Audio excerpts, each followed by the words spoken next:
शहरातील मध्यवर्ती ठिकाणी असलेली ज्योती क्रांती कोऑपरेटिव्ह क्रेडिट सोसायटी लिमिटेड या बँकेत 5 जणांनी प्रवेश करत बँक मॅनेजरच्या मानेवर पिस्तूल ठेवून कॅशियरचे हात बांधून त्याला डांबून दिवसाढवळ्या सोने आणि रोकड लुटून नेली होती। ही घटना 23 डिसेंबर रोजी घडली होती। या दरोड्याचा थरार सिने स्टाईल पद्धतीने 10 मिनिटांच्या आत पार पडला होता। मात्र बँक व्यवस्थापक किंवा कॅशियर या दोघांनी देखील आरडाओरड केली नसल्याने ते दरोडेखोर पसार होण्यात यशस्वी झाले होते। ही संपूर्ण घटना सीसीटीव्हीमध्ये कैद झाली होती। यावेळी बँकेत उपव्यवस्थापक व कॅशियर हे दोघेच उपस्थित होते। या प्रकरणी गुन्हे शाखेकडून 9 पथकांची स्थापना करण्यात आली होती। सीसीटीव्ही फुटेजच्या आधारे आता या आरोपींचा शोध घेण्यात आलाय। मुंबईत या तिन्ही आरोपींना अटक करण्यात आली असून त्यांच्याकडून 1 किलो सोने हस्तगत करण्यात आले। तसेच उर्वरित रकमेचा आणि मालाचा शोध सुरू आहे।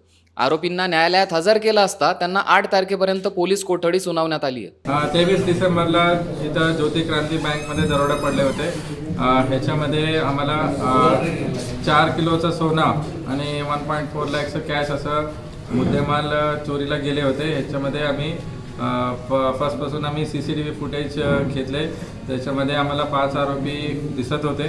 त्याचा शोध घेण्यासाठी आम्ही 5 टीम, आमचं LCBचं टीम आणि आनंदनगरचं टीम करून त्यांचा शोध सुरू केले। त्याच्यानंतर आम्हाला सायबरचं टीम आणि TAW आमचं एक्सपर्ट टीम त्यांना लावून खास करून टेक्निकल वर्कआउट केल्यानंतर आम्हाला सक्सेस भेटले। ह्याच्यामध्ये 2 मुंबईचं आरोपी आम्हाला निष्पन्न झाला आणि एक इथं लोकलचं सोनार रमेश दीक्षित म्हणून त्याचं इथं रोल दिसले। आणि त्यांना नंतर आम्ही 5 टीम आम्ही वेगवेगळ्या ठिकाणी पाठवले होते। इथं 3 टीम होते आणि मुंबईला 2 टीम होते आणि तिथून काल रात्री आम्ही आरोपीला इथं आणून आज त्यांना अटक केलेले आहे। अटक केल्यानंतर आम्ही कोर्टात प्रोड्यूस केले। सोमवारीपर्यंत 6 दिवसाचं PC हे गुन्ह्यामध्ये भेटलेलं आहे। किती मुद्देमाल असतील? टोटल आता रिकव्हरी 1.4 किलोचं गोल्ड रिकव्हरी झालं आहे। आणखी आरोपी कडे आम्हाला आणखी रिकव्हरीचं प्रोसेस चालू आहे। याच्यामध्ये आणखी 4 आरोपी निष्पन्न झाले, त्यांना अटक करण्याचा पण प्रक्रिया चालू आहे। सर, तुमचा मुख्य आरोपीचं बॅकग्राऊंड काय? तो बँकेमध्ये नव्हता? ते हेच बँकेमध्ये 3-4 वर्ष पहिले इथं अकाउंटंट म्हणून काम करत होता। त्याला पूर्ण बँकेचं डिटेल्स माहीत होतं की किती सोनं असते, किती कॅश असते, कोणत्या टाईममध्ये स्टाफ असतात, कोणत्या टाईममध्ये क्लोज होते, हे सगळं त्याला डिटेल माहीत होतं। त्यांनी काही प्लॅनिंग करून बाहेरचा आरोपींना बोलून इथं असं डकवैतीचं प्रकरण केलेलं आहे।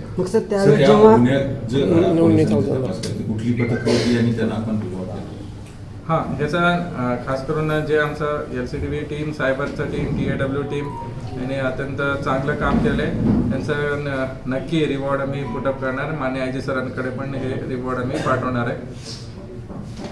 चॅलेंजिंग काय होतं पोलिसांसाठी तपासाच्या अनुषंगाने? तपासामध्ये खास करून जे आरोपी होते बाहेर राज्याचे होते, त्यांना आयडेंटिफाय करणे। आमचं कोणत्याही डेटाबेसमध्ये हे आरोपी सापडले नाही। पूर्ण महाराष्ट्राचं LCB टीम आणि क्राईमच्या टीमला आम्ही कॉन्टॅक्ट केले होते आणि आरोपीचं काही आम्हाला शोध या काही डेटा डिटेल्स भेटत नव्हते। हे एक आम्हाला चॅलेंज होतं की हे आरोपी जे कॅमेरामध्ये आले ह्यांचं बिलकुल काही डेटा नव्हतं। बट आम्हाला माहीत होतं थोडं टेक्निकल ॲनालिसिस आणि सायबर थ्रू काही ना काही निघतील म्हणून, आणि तिथून आम्हाला क्लूज भेटले आणि याच्यानंतर आम्हाला हे केस ओपन झालं।